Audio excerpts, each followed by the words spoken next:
Dobrý deň, teraz by som vám rád predstavil metódu odchytu hmyzu alebo teda rôznych malých organizmov za pomoci smýkania. Smýkanie sa používa nástroj, ktorý sa nazýva smýkadlo. Nie je to isté, čo sieťka na motýle.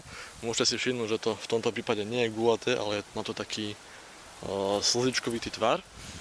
Je to taktiež spôsobené tým, že smýkadlo musí byť vo svojej podstate pevnejšie, musí byť lepšie tvarované.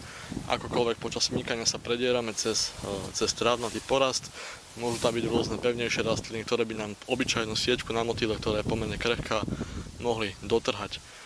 Z tohto dôvodu je v podstate aj dvojlátková, z vonkajšej strany je takáto pevná odolná tkanina a iba z vnútornej strany je jemná sieťovina, ktorá slúži teda na samotný odchyt.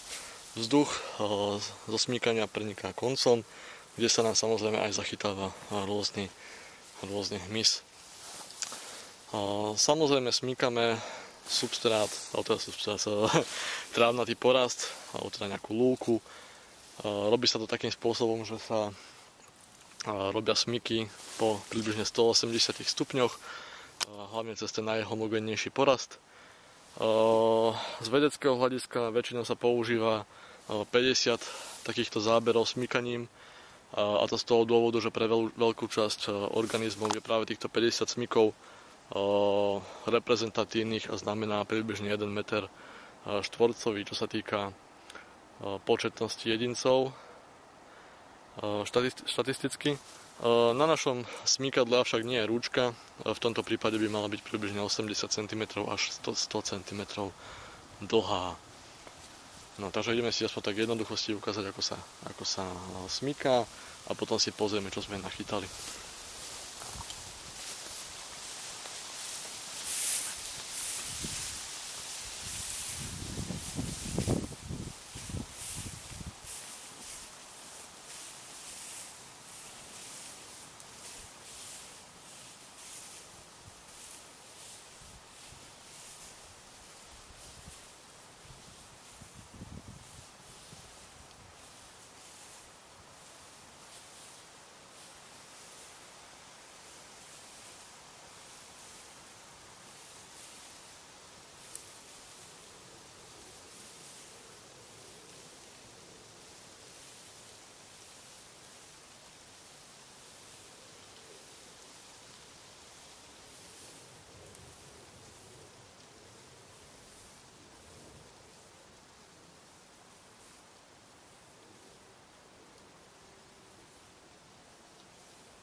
Ideme sa na to pozrieť, čo sa nám podarilo nachytať. To taktiež hodíme na plátno. Je to veľmi dobrá metóda odchytu nielen z týchto entomologických dôvodov, ale samozrejme aj v oblasti chovateľstva si môžeme nachytať rôzne živočíchy ako krmivo. A teda vidíme tu teda rôzne koníky, rôzne húsenice, rôzne druhy bzdôch. Pozrite sa na túto.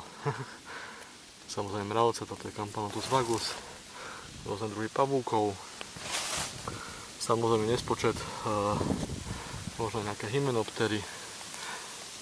Veľmi rôzna diverzita živočíchov sa dá takýchto spôsobom nazbierať, a pokiaľ niekto chce krmiť prírodzenou stravou, ako aj v našom prípade, tak je to veľmi jednoduchý spôsob, ako nazbierať veľmi rôznorodú stravu pre vašich miláčikov.